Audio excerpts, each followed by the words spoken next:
Okay, so you are bringing a new dog into the home and you have a dog or dogs.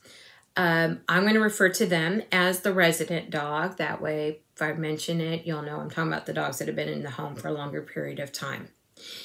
Introducing dogs many times is as easy and seamless as taking them for a walk together and then letting them spend some time in the backyard together and, supervised, and everything works out great and it's no problem at all.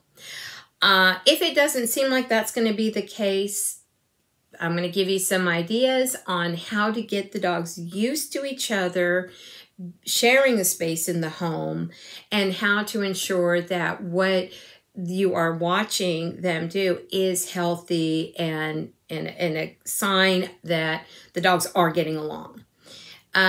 First thing I do is all the dogs go into crates. And if the dog is not crate trained, you can do some other things, but the crate is usually the safest. And first thing I'm going to do is put them side by side, but put a physical barrier between. While dogs see the world first and foremost through their nose, they are also very driven by what they see, movement. They're predatory animals, so movement catches their attention. And I want to take that away because I don't want to encourage what's called barrier reactivity. So something between them and another dog, they start barking and it just gets ugly. So I'm going to put a barrier, maybe a piece of plywood, or an old sheet. But when the dogs are side by side, they cannot see each other. They can smell each other and hear each other, but that's it. So they know the dog is there, but there's no physical threat. Another thing I'll do is scent swapping. So I'll take an old dish towel or something, if you know the dog isn't going to eat it. Okay, if they're going to eat it, put it on top of the crate, but otherwise you can give it to them. Put it in the crate so that when they're in there sleeping, maybe chewing on a bone or a Kong, with peanut butter, their scent is getting all over that piece of cloth.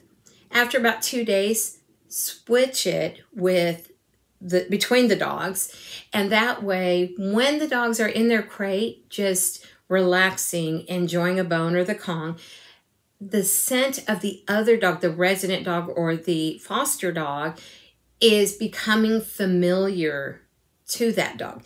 And they're doing it at a time when good things are happening. So the association from the scent is going to be very positive, and that's what we want. Now, when it comes time to introducing the dogs, allowing them to be visually in contact with each other. First thing I would try to do, ideally I'm going to have one person for each dog. I'm going to put them on a leash and take them out for a short walk. Now I'm going to start with dog, person, person, dog. We don't want the dogs together right away. Okay, we want the two individuals that are handling the dogs in between as a buffer. If the dogs are going along and everything's good after about 2 minutes, then move one person to the outside. So it's person, dog, person, dog. Keep going for another 2 or 3 minutes. Don't do longer than this. Dogs do not have the capacity to go for extended periods of time when they're under that kind of pressure and stress. And meeting a new dog can be very stressful, kind of like us meeting someone new. We're never quite sure how we should act or what's going to be okay. So just take it really slow, but keep the period of time short. They're going along. It's been about 4 or 5 minutes. Everything seems fine. Then you can try person, dog, dog, person.